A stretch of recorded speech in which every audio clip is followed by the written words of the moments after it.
और इस बीच एक बड़ी खबर, भारतीय जनता पार्टी के महासचिव कैलाश विजयवर्गीय ने कहा मैं कमजोर नहीं हूं, जिसमें सियासी सरगर्मियां बढ़ गई। उन्होंने कहा कि मैं अभी कमजोर नहीं हूं, कहीं से भी चुनाव लड़ सकता हूं, टाइगर अभी जिंदा है। कैलाश विजयवर्गीय ने बीजेपी के नवनियुक्त प्रदेश प्रभारी और केंद्रीय मंत्री भूपेंद्र यादव के इंदौर दौरे को लेकर कहा कि उनका यह दौरा प्रशासनिक था, राजनीतिक दौरा नहीं था। G20 समिट की तैयारियों का जायजा लेने के लिए वो यहां पर आए हुए थे। उनका यह कार्यक्रम प्रदेश प्रभारी बनने से पहले ही बन चुका था।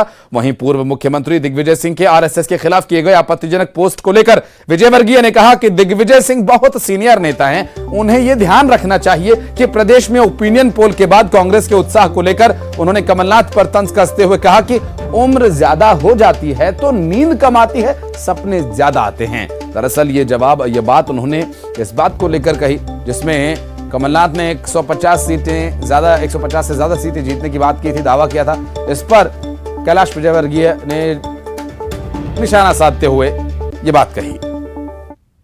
के बारे में सोचता नहीं हूँ अब, क्योंकि वो मेरा चुनाव लड़ने का समय अब चला गया, पर मैं कमजोर नहीं हूँ, अभी कहीं से भी लड़ सकता हूँ। एकदम जिंदा है। बहुत सीनियर नेता हैं, उन्हें ध्यान रखना चाहिए कम से कम कि संघ जैसा ऑर्गेनाइजेशन, संघ जैसे समर्पित लोगों का ऑर्गेनाइजेशन, और गुरुजी तो एक तरीके से साक्षात एक बहुत बड़े संत थे, उनके खिलाफ टिप्पणी करना ये उचित नहीं है। उनकी खुद की गरिमा के भी खिलाफ था, और मैं समझता हूँ जो भी हुआ है वो उनके हल्के बोल के कारण हुआ है। अब उम्र ज़्यादा हो जाती है ना, तो नींद कम आती, सपने ज़्यादा आते हैं। अच्छा, कांग्रेस ने कहा है कि 140 सीटें पहले घोषित करेंगे, तो क्या भाजपा की ऐसी कोई रणनीति है? हम कांग्रेस को फॉलो नहीं करते, हमारी जो रणनीति वो रहेगी। हम अपने तरीके से जब जब आवश्यकता होगी, जब जब घोषणा करते जाएंगे। हम कांग्रेस को फॉलो नहीं करते, कांग्रेस हमको फॉलो करती है। अरुण त्रिवेदी हमारे सहयोगी इंदौर से इस वक्त हमारे साथ जुड़ रहे हैं। अरुण, अपने उसी चिर परिचित अंदाज में कैलाश विजयवर्गीय दिखाई दिए, एक बार फिर कमलनाथ की उम्र को लेकर निशाना साध रहे हैं। बिल्कुल, देखिए कैलाश विजयवर्गीय बीजेपी के राष्ट्रीय महासचिव हैं और बयानों की वजह से वो अक्सर चर्चाओं में बने रहते हैं। अभी 5 राज्यों के फीडबैक की उनके पास जिम्मेदारी है, और जब उनसे पूछा गया कि क्या आप चुनाव लड़ेंगे, तो उन्होंने कहा वैसे तो चुनाव लड़ने का मन नहीं है, लेकिन मैं इतना कमजोर नहीं हूं कि मैं चुनाव न लड़ सकूं, और अगर पार्टी आदेश करेगी तो मैं चुनाव लड़ूंगा। उन्होंने ये भी कहा कि मैं इतना बूढ़ा भी नहीं हूं कि अभी चुनाव न लड़ सकूं। तो एक तरह से उन्होंने ये संकेत देकर चुनाव लड़ने की सियासी हलचल पैदा कर दी है मध्य प्रदेश में खास तौर से। हालांकि उन्हें 5 राज्यों के फीडबैक की जिम्मेदारी दी गई, लेकिन उनका कहना है कि मेरा पूरा फोकस जो है 2023 में पूरा मध्य प्रदेश चुनाव पर है, और वो मध्य प्रदेश में ही कैंपेन करेंगे और मध्य प्रदेश में बीजेपी की सरकार बने, इसके लिए प्रयास करेंगे। हालांकि कैलाश विजयवर्गीय के बेटे आकाश विजयवर्गीय इंदौर की विधानसभा 3 से विधायक हैं, लेकिन कैलाश विजयवर्गीय के बारे में भी कहा जा रहा है कि वो इस बार चुनाव लड़ सकते हैं। उनके लिए सीट भी ऐसी मानी जा रही है कि मऊ से उनको वो चुनाव लड़ सकते हैं अगर पार्टी उन्हें आदेश देगी। इसी पर उन्होंने कहा कि मैं अभी इतना कमजोर नहीं हूँ, इतना बूढ़ा नहीं हूँ, मेरी अभी उम्र इतनी नहीं हुई है कि मैं चुनाव न लड़ सकूँ। अगर पार्टी आदेश करेगी, पार्टी टिकट देगी, तो वो जरूर चुनाव लड़ेंगे। तो इस तरह की बात उन्होंने कहकर अपनी ही पार्टी में और पूरे प्रदेश में एक हलचल मचा दी है, क्योंकि अभी तक कैलाश विजयवर्गीय का नाम बीजेपी के प्रदेश अध्यक्ष के रूप में चल रहा था, लेकिन उसकी दौड़ से बाहर होने के बाद कैलाश विजयवर्गीय ने अब एक नया बयान दिया है चुनाव लड़ने का। और अभी जो मध्य प्रदेश के बीजेपी के चुनाव प्रभारी नियुक्त हुए हैं भूपेंद्र यादव, वो भी कल जब इंदौर दौरे पे आए तो कैलाश विजयवर्गीय के घर पहुंचे, उन्होंने उनके साथ लंच किया। तो इससे और सियासी हलचल बढ़ गई कि कहीं ना कहीं अब कैलाश विजयवर्गीय मजबूत होते हुए दिखाई दे रहे हैं, और मध्य प्रदेश चुनाव में वो एक नया एक गुल खिलाने वाले हैं। और ऐसा माना जा रहा है कि जो कैलाश विजयवर्गीय हैं, उन्होंने इस तरह का संकेत दे दिया है कि अगर वो चुनाव, अगर पार्टी चाहेगी तो वो चुनाव जरूर लड़ेंगे।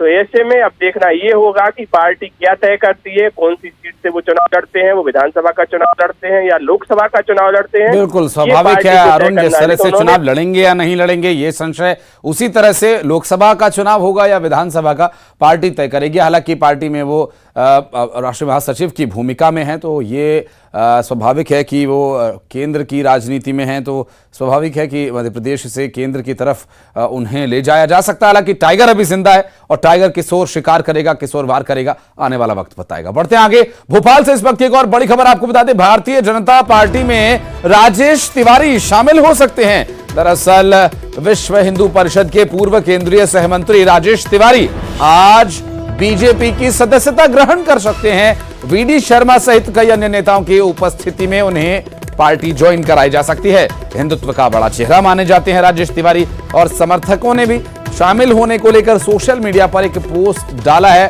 बहरहाल देखना होगा कि राजेश तिवारी को पार्टी ज्वाइन करने में कितना समय लगता है, चूंकि जो पोस्ट सामने आया उसमें स्पष्ट किया गया कि वे भारतीय जनता पार्टी में शामिल हो सकते हैं, और उनके जो समर्थक हैं, उनके जो चाहने वाले हैं, उनका भी एक पोस्ट सामने आया। और साथ ही अब राजेश तिवारी, जो कि हिंदू चेहरा माने जाते हैं, विश्व हिंदू परिषद में एक बड़े चेहरे के तौर पर काम करते रहे हैं। शैलेंद्र चौहान हमारे साथ इस वक्त जुड़ गए, हमारे सहयोगी। शैलेंद्र, क्या जानकारी मिल पा रही है? जो अभी भारतीय जनता पार्टी ज्वाइनिंग को लेकर राजेश तिवारी की चर्चाएं हैं, क्या डिटेल्स हैं इसके बारे में? आशीष, देखिए, राजेश तिवारी विदिशा जो क्षेत्र है गंज बासोदा में एक काफी बड़ा चेहरा हिंदुत्व का माने जाते हैं, और आज ही अभी हमें सूचना मिली कि आज ही भाजपा को ज्वाइन कर रहे हैं। तो अभी तक भाजपा से वो दूर थे, लेकिन जिस गंज बासोदा से वो आते हैं, ऐसी संभावना जताई गई है कि वो यहां से विधायक का चुनाव लड़ सकते हैं। अभी वैसे तो ये सीट भाजपा के ही पास है, यहां से लीना जैन विधायक है, लेकिन जिस तरह के आसार दिख रहे हैं कि भाजपा मिशन 2023 में करीब 70 विधायकों के टिकट काटने की तैयारी में है, तो भाजपा का यह प्लान है कि वो आगे अभी से ऐसे लोगों को तैयार करे जो वहां पर जीत सके। तो इसी पूरी संभावना नजर आ रही है कि राजेश तिवारी को वहां से चुनाव लड़ाया जा सकता है। अभी कुछ ही देर में भाजपा प्रदेश कार्यालय में ही हम मौजूद है, यहीं पर भाजपा प्रदेश अध्यक्ष वीडी शर्मा पहुंचने वाले हैं, और वो ही राजेश तिवारी को सदस्यता ग्रहण करा सकते हैं। तो ये साफ है कि राजेश तिवारी भाजपा ज्वाइन करेंगे। अब उनके टिकट को किस तरह दिया जाएगा या उन्हें चुनाव लड़ाने को लेकर फैसला वो तो पार्टी संगठन तय करेगा, लेकिन गंज वासोदा में बड़ा एक हिंदुत्व चेहरे को पार्टी में ज्वाइन कराना कहीं ना कहीं संकेत है कि वो भविष्य में विधानसभा चुनाव लड़ सकते हैं। बहुत शुक्रिया आपका शैलेंद्र इस जानकारी के लिए। और बढ़ेंगे आगे, अब नजर डालेंगे अगली खबर पर, जो कि भोपाल से आ रही है। आपको बता दें कि आज से हड़ताल पर रहेंगे नर्सिंग स्टाफ। इस वक्त की बड़ी खबर यह कि 10 सूत्री मांगों को लेकर यह विरोध जताया जा रहा है।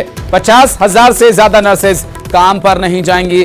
सेकंड ग्रेड पे की मांग वो कर रही हैं, और वेतन वृद्धि और पदोन्नति का लाभ उन्हें दिया जाए, ये मांग लेकर आज से हड़ताल पर रहेंगे। और साथ ही स्वास्थ्य सेवाओं पर, व्यवस्थाओं पर असर पड़ सकता है इसका सीधा। 50,000 से नर्सेज आज काम पर नहीं जाएंगी, और आज से काम पर नहीं जाएंगी या आज काम पर नहीं जाएंगी, दोनों में बड़ा फर्क है। बहरहाल ये जो हड़ताल है, क्या प्रभाव इस पर रहेगा? शुभांगी मिश्रा हमारी सहयोगी इस वक्त हमारे साथ जुड़ रहे हैं। शुभांगी, अभी क्या डिटेल मिल पा रही है? क्या मांगे हैं, किन मांगों को लेकर प्रदर्शन होगा, और आज काम पर नहीं जाएंगी या आज से काम पर नहीं जाएंगी?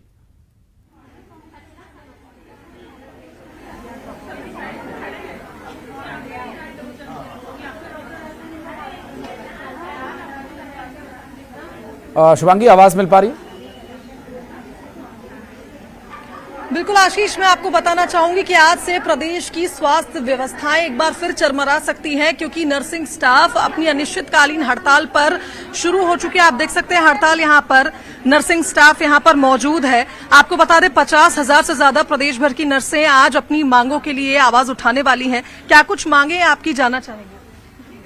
हमारी जो 10 सूत्रीय मांगे हैं, उसमें से सबसे पहली मांग हमारी ये है कि हमारा ग्रेड पे बढ़ाया जाए और सेकंड ग्रेड किया जाए, और जो नाइट अलाउंस है डॉक्टर को 500 रुपए दिया जाता है, तो हमें कम से कम 300 रुपए नाइट अलाउंस दिया जाए, और साथ ही हमारी पदोन्नति की जाए, और ओल्ड पेंशन जो हमारी जो बंद कर दी गई थी वो फिर से हमारी चालू की जाए, और जो नर्सिंग स्टूडेंट है उनको 3,000 रुपए स्टाइफंड दिया जाता है, उनकी बढ़ाकर 8,000 किया जाए। ऐसी कई हमारी 10 सूत्रीय मांगे जो है, हम इसमें सरकार से हमारा अनुरोध है कि हमारी मांगे पूरी की जाए। क्या स्वास्थ्य मंत्री या शासन से इससे पहले आप लोगों ने ये मांग नहीं रखी? रखी थी हमने, 14 मांगे रखी थी 2021 में अक्टूबर में, लेकिन उसमें से सिर्फ एक मांग ही पूरी हुई थी।